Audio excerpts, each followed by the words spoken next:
Hello students, आप लोगों के लिए नर्सिंग का एक सब्जेक्ट है फार्माकोलॉजी। उसकी इंट्रोडक्शन वाली यूनिट का अपन कुछ टॉपिक लेके आए। अपन ने कुछ महीने पहले जो क्लासेस ली थी प्रॉपर, तो उसके अंदर अपन ने यूनिट नंबर फर्स्ट पढ़ लिया था।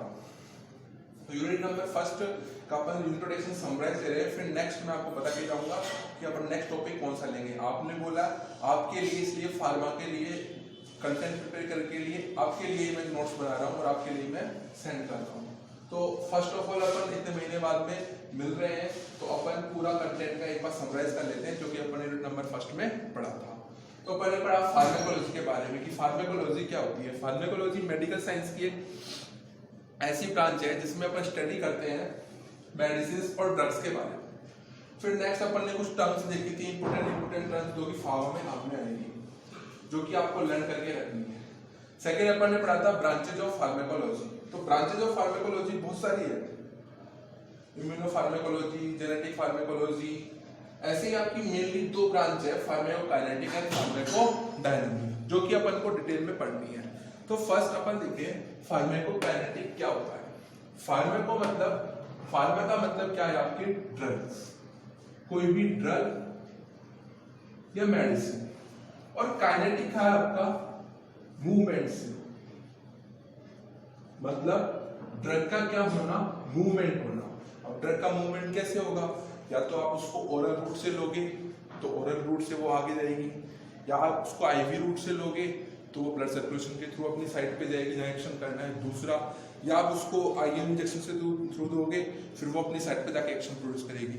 तो ड्रग के कंटेंट का मूवमेंट करना क्या है आपके फार्माकोकाइनेटिक।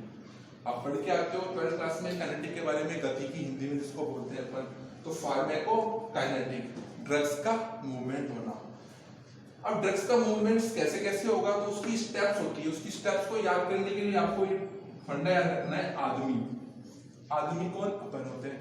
तो आदमी के ए से क्या हुआ, एब्जॉर्प्शन, डी से क्या हुआ, डिस्ट्रीब्यूशन, एम से क्या हुआ, मेटाबॉलिज्म, एंड ई से क्या हुआ, एक्सक्रीशन। एब्जॉर्प्शन क्या, कि ड्रग जो आपने कंटेंट लिया है किसी भी रूट से, तो ब्लड वेसल्स के द्वारा उसके अंदर जो कंटेंट है, न्यूट्रिएंट्स हैं, जो सब्सटेंस है, उन केमिकल सब्सटेंस को सक कर लेना, उनको एब्जॉर्ब कर लेना। तो ड्रग्स की फर्स्ट स्टेप में क्या होगा, जो ड्रग के अंदर कंटेंट था उसका एब्जॉर्प्शन होगा। सेकंड क्या है आपका, डिस्ट्रीब्यूशन। डिस्ट्रीब्यूशन क्या होता है, डिस्ट्रीब्यूट करना, वितरित करना। वितरित करना कैसे, कि आपने कोई भी ड्रग ली, पहले वो खा गई आपके स्टमक में, स्टमक से खा गई लीवर में, और लीवर से फिर खा जाएगी आपके हार्ट में। हार्ट में क्यों, ताकि पूरे ब्लड सर्कुलेशन के थ्रू जिस साइड पे उसको पहुंचना है वो ब्लड के थ्रू फ्लो होके कहां पहुंच सके, आपकी साइड वाली एक्शन पे। तो फर्स्ट आपका होगा एब्जॉर्प्शन, सेकंड होगा डिस्ट्रीब्यूशन, फिर ड्रग के कंटेंट का क्या होगा, वितरण होगा। फिर मेटाबॉलिज्म। मेटाबॉलिज्म का मतलब क्या होता है, ब्रेकडाउन ऑफ मेडिसिन, जिसको अपन बायो ट्रांसफॉर्मेशन भी बोलते हैं फार्माकोलॉजी के अंदर। इसमें क्या होगा कि ड्रग के कंटेंट जो है उसमें कुछ ऑर्गेनिक सब्सटेंस जुड़ेंगे, कुछ ऑर्गेनिक सब्सटेंस टूटेंगे, कुछ इनऑर्गेनिक सब्सटेंस टूटेंगे। तो ऐसे केमिकल्स रिएक्शन होगी और उस ड्रग के अंदर जो कंटेंट था उसके सब्सटेंस के साथ में एक फंक्शनल ग्रुप जुड़ेगा अपना फंक्शन शो करने के लिए, और साइड पे जाके बाइंड होगा। तो मेटाबॉलिज्म में क्या होगा, आपकी केमिकल कंटेंट का ब्रेकडाउन होगा और उनके साथ में एक फंक्शनल ग्रुप जुड़ेगा, जैसे आपका एल्डिहाइड हुआ, ऑल हुआ, अल्कोहल हुआ, ऐसे आपके फंक्शनल ग्रुप्स होते हैं। ये आपके ड्रग के कंटेंट के साथ जुड़ेंगे और आगे जाके साइड पर बाइंड होंगे और एक्शन प्रोड्यूस करेंगे। तो थर्ड स्टेप कौन सी है आपकी, मेटाबॉलिज्म। और लास्ट क्या है आपकी काइनेटिक के अंदर, एक्सक्रीशन। एक्सक्रीशन क्या है, वेस्ट प्रोडक्ट का बाहर निकलना।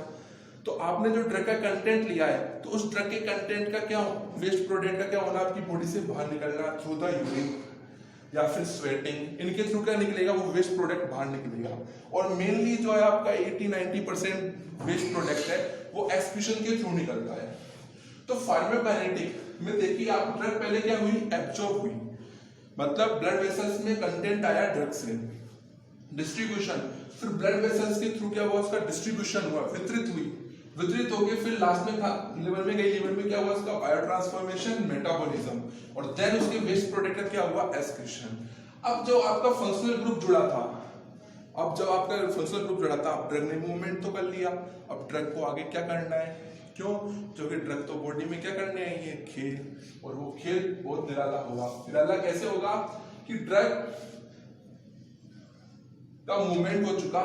नेक्स्ट आपकी ब्रांच आएगी फार्माकोडायनामिक, जिसमें फार्मा का मतलब ड्रग और डायनामिक का मतलब एक्शन, मतलब एक्शन ऑफ ड्रग। कि ड्रग क्या करेगी, अब आपकी जिस साइड पे, जिस जगह डैमेज है, जिस साइड पे आपको नुकसान हुआ है, जिस साइड पे आपको पेन हो रहा है, उस साइड के रिसेप्टर पे जाके वो ड्रग क्या होगी, बाइंड होगी। बाइंड होके और अपना एक्शन प्रोड्यूस करेगी। आपकी इंट्रिंसिक एक्टिविटी अपन ने पढ़ा था, इंट्रिंसिक एक्टिविटी को क्या बोलते हैं अपन, रेस्पॉन्स। रेस्पॉन्स प्रोड्यूस करेगी और एक्शन प्रोड्यूस करके जो अपने इफेक्ट हुआ है उस इफेक्ट को क्या कर देगी, ट्रीट कर देगी। तो ये पूरा समराइज था फार्माकोकाइनेटिक एंड फार्माकोडायनामिक का एक ड्रग का। अपन किसी भी एक ड्रग को पढ़ते हैं या फिर लिखते हैं तो उसके अंदर क्या लिखते हैं, फर्स्ट ऑफ ऑल अपन लिखेंगे उसका इंट्रोडक्शन, कि वो ड्रग किस क्लास से बिलोंग करती है, कौन सी है। मान लो कोई आपकी ड्रग है पैरासीटामोल, एंटीबायोटिक, एंटीपायरेटिक ड्रग जो है, ऐसे आपको लिखना है। सेकंड फिर आपको लिखना है उसका एक्शन। एक्शन क्या है आपका, फार्माकोडायनामिक। थर्ड लिखना होता है आपको फार्माकोकाइनेटिक, जिसके अंदर आपका मूवमेंट आता है, ड्रग का एब्जॉर्प्शन हुआ, डिस्ट्रीब्यूशन हुआ, कैसे क्या हुआ। एक ड्रग के बारे में बता रहा हूँ जिसमें आपको लिखना है, जो मैं पहले बता चुका हूँ। फिर नेक्स्ट लिखेंगे साइड इफेक्ट्स, एडवर्स इफेक्ट क्या है, उसके यूजेस क्या है। फिर देन नेक्स्ट नर्सिंग रेस्पॉन्सिबिलिटी। तो ये सब अपन ने फर्स्ट यूनिट के अंदर पढ़ा था फार्मा की। ये पूरा समराइज है आपकी फर्स्ट यूनिट का, इसको पढ़ लेना। इसमें आपका लॉन्ग क्वेश्चन बनता है, या तो आपके शॉर्ट नोट में पूछ लेता है फार्माकोकाइनेटिक, फार्माकोडायनामिक। लॉन्ग क्वेश्चन में अगर पूछेगा तो पूछ लेगा define the pharmacology and explain the pharmacokinetic and pharmacodynamic. ठीक, तो आपकी इस यूनिट के अंदर इसका एक मेजर क्वेश्चन बनता है। देन अपन ने कुछ रूट्स पढ़े थे इसके लिए, ड्रग के एडमिनिस्ट्रेशन के रूट्स। तो रूट्स में अपन ने सारे रूट्स देखे, आईवी, आईएम, तो इन किसके ऊपर शॉर्ट नोट बनता है। तो कुल मिला के ये पूरी यूनिट्स थी, इसका अपन ने एक समराइज वीडियो देख लिया। नेक्स्ट वीडियो में जब मिलूंगा मैं आपको पढ़ाऊंगा एंटी हाइपरटेंसिव ड्रग्स, जिसके नोट्स ऑलरेडी मैं आपको प्रोवाइड करा चुका हूँ। और नेक्स्ट वीडियो में अपन मिलेंगे एंटी हाइपरटेंसिव ड्रग्स के कंसेप्ट्स के साथ में, और एंटी हाइपरटेंसिव ड्रग्स को मैं समझाऊंगा। नोट्स आप लोगों के पास में, आप लिख जरूर लेना, और समझा मैं दूंगा आपको नेक्स्ट वीडियो के अंदर। Thank you so much. Hope so आप लोगों को ये वीडियो अच्छे से समझ में आया होगा। ये अपना इंट्रोडक्शन था पूरा फार्मा की यूनिट का, समराइज था। मैंने पूरा डिटेल में नहीं पढ़ाया है, इधर आपको पूरा समराइज किया है। आप लोगों के पास में डिक्टेट है और अपन अच्छे से इसको पढ़ चुके हैं। और आप लोगों के लिए, आप लोगों के कहने पर स्पेशल फार्मा की क्लास प्रिपेयर कर रहा हूं। तो स्ट्रिक्टली और अच्छे तरीके से, जिस तरीके से मैं आपके लिए रेस्पॉन्स कर रहा हूं, वैसे आप भी रेस्पॉन्स करना। कंटिन्यू वॉच करते रहना, देखते रहना, और लाइक सब्सक्राइब जरूर करें, शेयर करें और पढ़ते रहें। अनावश्यक बाहर ना निकले, अपनी सेफ्टी रखें। Thank you so much. Helps to others.